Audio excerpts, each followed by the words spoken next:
नमस्कार मित्रों, मैं आपका मित्र दीपक तनेजा आप सभी का स्वागत करता हूं आपके सबसे लोकप्रिय चैनल योर काल चक्रा में। मित्रों, आज हम एक अनाउंसमेंट के साथ आ रहा हूं मैं, और ये है अनाउंसमेंट रिगार्डिंग जो है मेरा मेडिकल एस्ट्रोलॉजी का 3rd बैच शुरू करने के लिए। तो मेरा निवेदन है, जिनको मेडिकल एस्ट्रोलॉजी सीखने का शौक है, ये वीडियो केवल उनके लिए, इसमें और कोई जानकारी नहीं दी जाएगी।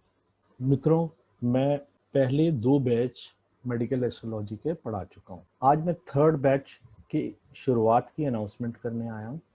तो ये बैच हम 27 सितंबर 2020 को शुरू कर रहे हैं, और इस बैच में मैं आपको बताना चाहूँगा कि मैंने पिछले बैच में क्या-क्या पढ़ाया था और क्या-क्या मैंने अपने स्टूडेंट्स को प्रोवाइड किया था। देखिए, मैं फर्स्ट जो 2 क्लासेस हैं, मैं जिस तरीके से प्रेडिक्शन करता हूँ, वो प्रेडिक्शन की टेक्निक्स मैं उसमें सिखाऊंगा, और 3rd क्लास में किसी भी प्लैनेट की स्ट्रेंथ कैसे निकाली जाती है उसके बारे में मैं उनको बताऊंगा। तो ये 3 क्लासेस जो हैं, ये विशेष रूप से बहुत उपयोगी होते हैं। जिनको थोड़ा सा प्रिडिक्टिव पार्ट में कमजोरी होती है तो उनके लिए बहुत सहायक हो जाते हैं। इसमें नाड़ी और वैदिक सिस्टम का उपयोग कैसे किया जाता है, दोनों का समन्वय कैसे किया जाता है, ये मैं सिखाता हूँ। पीपीटी जो मैंने लास्ट बैच को दी थी, उसमें जो थी वो मैं लिस्ट पढ़ देता हूँ यहाँ। ऑटिज्म, ऑटोइम्यून डिजीजेस जो 18 तरीके की होती हैं, उसमें सब अगर डिवाइडेड करते हैं तो लगभग 84 तरीके की ऑटोइम्यून डिजीज होती हैं। तो सारी डिजीजेस में से 3 से 4 डिजीजेस मैंने यहाँ कवर की थी।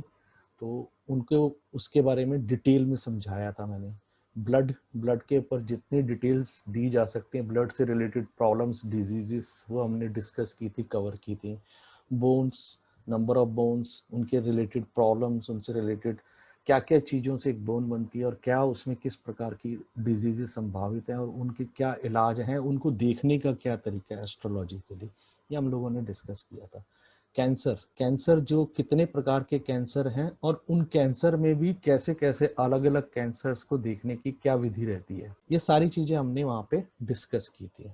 सेंट्रल नर्वस सिस्टम जो हमारी पूरे शरीर को चलाने में हमारा बहुत ही सहायक होता है, उस सेंट्रल नर्वस सिस्टम के साथ पेरिफेरल और ऑटोमेटिक जो नर्वस सिस्टम होते हैं, इनके बारे में विस्तार से मैंने उनको बताया था। और ये पूरा कैसे कैसे काम करते हैं, उनकी नर्व सिस्टम्स कैसे होती हैं, कनेक्शन कहाँ होता है, उनको प्लानिटरी कैसे देखा जा सकता है, हाउसेज एंड प्लैनेट्स कौन से इनके रिलेटेड होते हैं जिनके कारण से प्रॉब्लम्स क्रिएट होती है। सेरेब्रल पैलेसी एक ऐसी बीमारी है जो बहुत रेयरेस्ट कोई डिस्कस करता है, वो भी मैंने यहाँ पे अपनी क्लास में सबको सिखाई थी।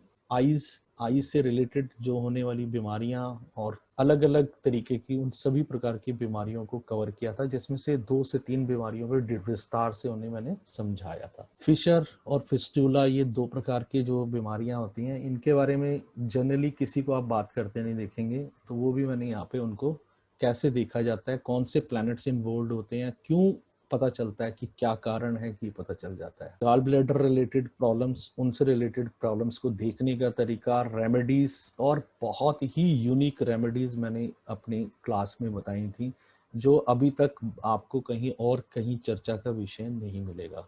और मेरा पढ़ाने में जिस किसी बीमारी के बारे में अगर कोई बात हो रही होती, तो मैं उसकी डेप्थ पे जाकर उसको देखने में जो मेन प्लैनेट जिसके कारण से वो बीमारी है, उसके ऊपर बात करना सिखाता हूँ। देखिए, बीमारी अगर आपको कोई बता रहा है और आप उस बीमारी की कुछ रेमेडीज बता रहे हैं, लेकिन अगर जो मेन कॉज ऑफ द जो बीमारी है, अगर उसको आपने एड्रेस नहीं किया, उसके ऊपर आपने काम नहीं किया, तो रिजल्ट्स जो हैं, आप ऊपर से तो लीपापोती कर देंगे लेकिन रिजल्ट्स पूरी तरह नहीं निकलेंगे। तो हम रेमेडीज में जो कॉज ऑफ द डिजीज है उसको भी ठीक करते हैं। ग्लैंड्स, एंडोक्राइन और एक्सोक्राइन ग्लैंड्स होते हैं, वो सिस्टम से रिलेटेड जहाँ जहाँ वो बैठे होते हैं, क्या क्या सिस्टम करते हैं, उनकी पूरी डिटेल्ड जानकारी पीपीटी फॉर्म में, और उसके बाद आगे जिस तरह से उनको दिया जा सकता है, समझाया जा सकता है, वो भी मैंने यहाँ पे सिखाया है। मैं आपको एक पीपीटी खोल के दिखाता हूँ मित्रों। जैसे इस पीपीटी में आप देख सकते हैं कि मैंने पूरा बताया है कि ग्लैंड्स को देखने का, उनके बारे में डिटेल जानकारी, उनके बारे में पूरा क्या होता है ग्लैंड, उसका क्या काम होता है, जो कैसे वो काम करता है, वो हमारे मूड्स पे, हमारे ग्रोथ पे, हमारे मेटाबॉलिज्म पे, क्या क्या ऑर्गन्स और रिप्रोडक्टिव कंट्रोल्स पे क्या क्या चीजें करता है, हार्मोन्स से क्या उनका लेना देना होता है। और जो इससे रिलेटेड आगे चीजें हैं वो सारी डिटेल में यहाँ पे क्लास में पढ़ाई जाती हैं। ये मैं मटेरियल पहले भेज देता था स्टूडेंट्स के पास, और वो जब पढ़ लेते थे उसके बाद हम क्लास में डिस्कस करते थे पॉइंट्स पे।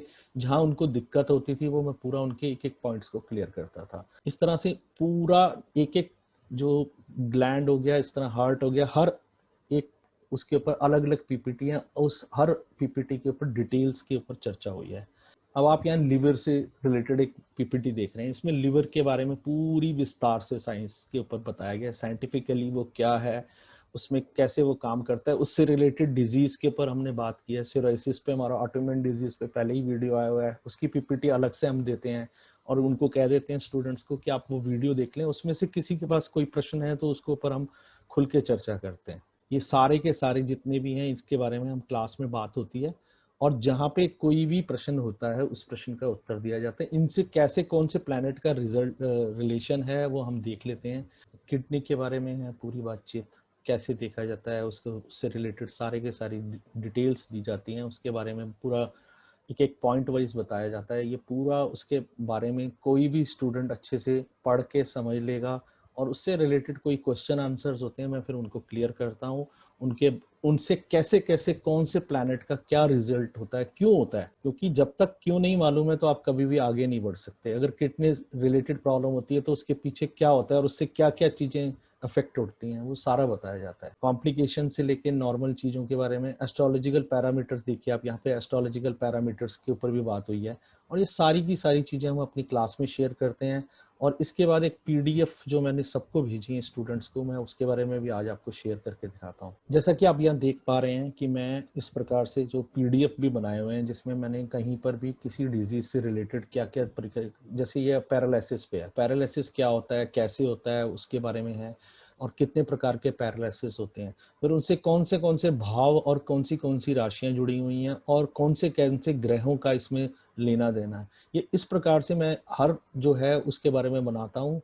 ये पीडीएफ बने हुए मेरे, और सारे के सारे अलग अलग डिजीज के पीडीएफ्स हैं, जिसमें एक अराउंड 225 पेज का पीडीएफ है जो पूरी की पूरी डिजीजेस की लगभग आप अराउंड 800 टू 1000 उसमें डिजीजेस हैं। आप एक एक डिजीज को आराम से देख सकते हैं, आराम से समझ सकते हैं कि उसमें कैसे किसी डिजीज पे पूरा आपको देखना हो तो आप रेडी रखना रहे आपके पास, आप आराम से देख सकते। तो इस प्रकार से आप, जैसे मैं आपको बता ही रहा था कि आईवीएफ हो गया, किडनी पे हो गया, हर जो डिजीज मेजर डिजीजेस हैं उनको हमने पीपीटी बना के उनको पूरा क्लास में एक्सप्लेन किया।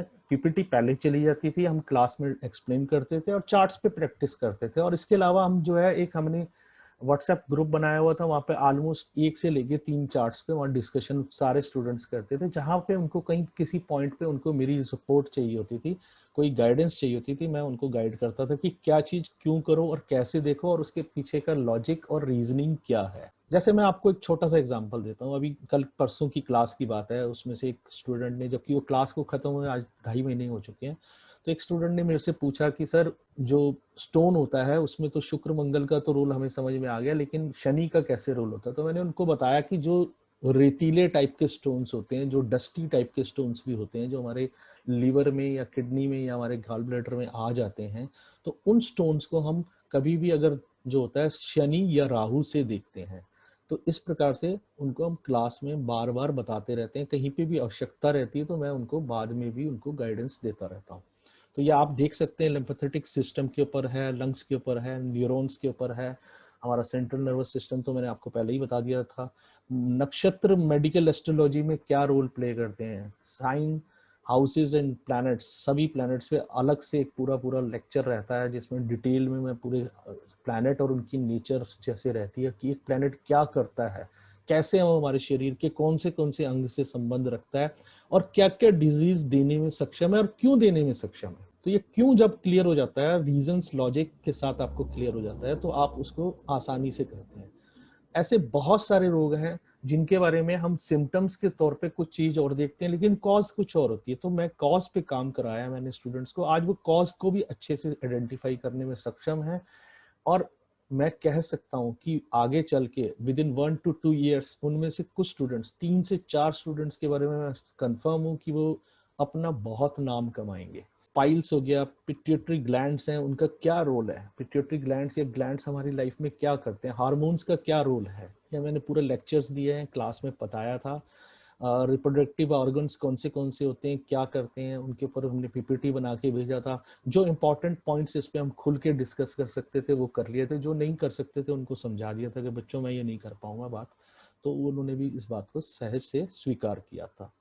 स्किन जो है वो उसके क्या है, वो कहाँ से उसको हम देखते हैं, कौन से हाउसेज इन्वॉल्व हैं इसमें, तो ये हम क्लास में हमने पूरा अच्छे से डिस्कस किया था। इसके बाद स्पीच ऑब्जर्वेशन, क्योंकि एक बाई चांस एक कुंडली आई थी जिसके ऊपर चर्चा करते करते मैंने उनको बताया, उनसे मैंने पूछा कि आप बताइए, तो जर्नल मिस्टेक सारे लोग करते हैं, वो मिस्टेक सभी स्टूडेंट्स ने भी करी। फिर मैंने उनसे पूछा कि आपने कुंडली को जरा ध्यान से देखें तो आपको काफी चीजें क्लियर होंगी। फिर मैंने उनको उस पॉइंट पे लेके आया जहां से वो चूक कर रहे थे। जैसे ही उनको वो पॉइंट समझ में आया, उन्होंने अपनी गलती को सुधारा, और उनको फिर मैंने बताया कि स्पीच जो जो अगर कोई बच्चा सीखता है तो कौन सी एज में क्या क्या उसके अंदर चेंजेस आते हैं और कैसे कैसे आने चाहिए। अगर नहीं आ रही है, ऑब्जर्वेशन कर रहे हैं आपकी ये चेंजेस समय पे नहीं आ रही हैं, तो उसके लिए फिर डॉक्टर से कंसल्टेंसी और रेमेडियल पार्ट शुरू हो जाना चाहिए। तो पूरी एज वाइज मैंने उनको बताया था कि कौन सी चीजें ऑब्जर्वेशन में आनी चाहिए, क्योंकि एडीएचडी, ऑटिज्म और सेरेब्रल पैलिसी, ये जैसे जो रोग हैं, इनमें सभी में कहीं ना कहीं स्पीच की ऑब्जर्वेशन पहले होना चाहिए। उनकी बच्चे की जो लर्निंग एबिलिटी है उससे आप समझ सकते हैं कि बच्चा लर्निंग कर पा रहा है, बोलने में क्या चीजों में दिक्कत आ रही है। Sometimes a child can be slow, वो थोड़ा स्लो हो सकता है, बट इसका ये अर्थ नहीं है कि वो उसकी प्रॉब्लम बहुत बड़ी है या छोटी है। ये देखना, आइडेंटिफाई करना, ये बहुत आसानी से किया जा सकता है। एक अच्छा एस्ट्रोलॉजर इसको ढूंढ सकता है। सरोगेसी कैसे होती है और उसके पीछे के तार्किक कारण, सिर्फ ये बोल देना ये हाउस इन्वॉल्व है तो क्यों इन्वॉल्व है, तो वो इन्वॉल्व क्यों है उसके ऊपर। और थायराइड ग्लैंड्स के ऊपर तो आज भी मेरे पास ऑलमोस्ट हर हफ्ते 1 से 2 चार्ट आते हैं दिखाने के लिए, क्लाइंट्स बात करते हैं थायराइड ग्लैंड्स कैसे देखा जाता है। तो उनसे रिलेटेड जितनी भी प्रॉब्लम्स हैं उनसे ऊपर बहुत लंबी डिस्कशंस चले हैं मेरे। और मेरा आज एक बड़ा वो है कि 2-3 स्टूडेंट्स तो उसमें इतने माहिर हो गए हैं कि कोई भी कुंडली में वो फट से बता देते हैं कि इनको थायराइड होगा। और इवन कई बारी जो लोग आए होते हैं उनको पता नहीं होता कि उनको थायराइड हो गया है, तो उसके बाद वो चेक कराते हैं तो हैरान हो जाते हैं कि आपने हमें पहले बताया, बाद में पता चला है। एडीएचडी एक बीमारी है जिसके बारे में मैं बताना चाहूंगा कि मैंने एक वीडियो बनाया था और मैं अपनी क्लास में मैंने उसकी पूरी पीपीटी शेयर की थी अपने स्टूडेंट्स के साथ। तो उन्होंने एडीएचडी का जब वीडियो देख लिया और पूरा उसके ऊपर अच्छे से उनकी पकड़ हो गई, तो एक दिन एक स्टूडेंट के को किसी ने कोई कुंडली दी, तो वहाँ क्लास में उसने डिस्कशन में डाली, सिम्टम्स डाले, तो मैंने उनको बोला कि आप इनको बोलो एडीएचडी का चेक कराएं। तो उन्होंने चेक कराया, जिनका बच्चा था वो डॉक्टर थी, and she was not knowing कि उनके बच्चे को एडीएचडी की प्रॉब्लम है, बट सिम्टम्स सारे क्लियर थे। और आप सबको बहुत हैरानी होगी, मेरे पास कम से कम 7 से 8 लोगों ने कंसल्टेंसी ली है एडीएचडी पे। जबकि किसी को बोलूंगा एडीएचडी पे वीडियो बनाना है तो मेरे को बड़े हैरानी से लोग देखते हैं कि एडीएचडी क्या होता है। और इसी तरह भी मेरी मन में बहुत एक वीडियो, बहुत अच्छा टॉपिक है, जिसे कहते हैं स्पोर्ट्स इंजरी में टेनिस एल्बो की एक चोट के ऊपर मैं वीडियो बनाना चाह रहा हूँ। बहुत कम लोग हैं जो उसके ऊपर अभी तक जानते हैं या किसी ने कभी बात की है, और वो वीडियो बन गया तो वो भी क्लास में स्टूडेंट्स को पीपीटी शेयर किया जाएगा। वीडियो तो वो देख के सीख ही लेंगे। जो लंग्स से रिलेटेड जितनी भी प्रकार की डिजीजेज होती हैं, कैंसर हो, टीबी हो, कोई भी डिजीज होती है, तो वो सारी की सारी जो है हम वहाँ पे डिस्कस करते हैं। टीबी तो बहुत तरीके की हो सकती है, लेकिन उसमें लंग्स वाली भी और बोन वाली भी हम बहुत आराम से बहुत अच्छे से डिस्कस करते हैं। पीपीटी जो मैं ऑलरेडी अपने कालचक्र चैनल पे हम लोग दिखा चुके हैं, वो उसमें ब्रेन ट्यूमर हो गया, अभी मैंने एडीएचडी बता दिया, वो भी हो गया। एक कॉलिक डिजीज है जिसमें ग्लूटिन इंटॉलरेंस के ऊपर है, कॉन्स्टिपेशन इन किड्स है, इसी तरह से एक लूज मोशन के ऊपर भी है। डेंगू फीवर के 2 पार्ट हैं। इन सारे के सारे जितने भी थे हाई बीपी के home remedies, anaemia, pneumonia, influenza, ये सारी की सारी जितनी भी चीज़ों के ऊपर थे, ये सारे के सारे मैंने पीपीटीज उनको प्रोवाइड की थी। उनको कहा था कि आप इनके वीडियोस देख लें, और अगर कोई क्वेश्चंस अगर आप पूछना चाहते हैं, डिस्कशन करना चाहते हैं, आप मुझसे कर सकते हैं। डिप्रेशन पे मेरे 3 वीडियो की सीरीज है, और तीनों की तीनों वीडियोस, उनमें से कई लोगों के घरों में जो था उनकी ज़रूरत थी, उनको मालूम नहीं था कि वो क्या कॉज है, कौन से प्लैनेट्स हैं जो उसको डैमेज कर रहे हैं। तो उन्होंने देखा था और उनको खुद उस रेमेडी कराने में सक्षम हुए थे। वर्टिगो एक ऐसी बीमारी है जिसके बारे में बहुत कम लोग जानते हैं, जिसमें बहुत डिटेल में मैंने वीडियो में बताया कि एक फ्लूइड होती है, उसके इम्बैलेंस से होती है और उसको कैसे देखा जाता है, वो पूरा मैंने वीडियो के अंदर पहले सिखाया हुआ है। तो वो वीडियो और उनको साथ में ये बता देता हूँ कि आप ये पीपीटीज हैं, इनको पढ़ें और वीडियो को देख लें। कहीं आपको कोई चीज़ ऐसी है जो समझ नहीं आ रही तो हम क्लास में डिस्कस करके उसे दूर कर लेंगे।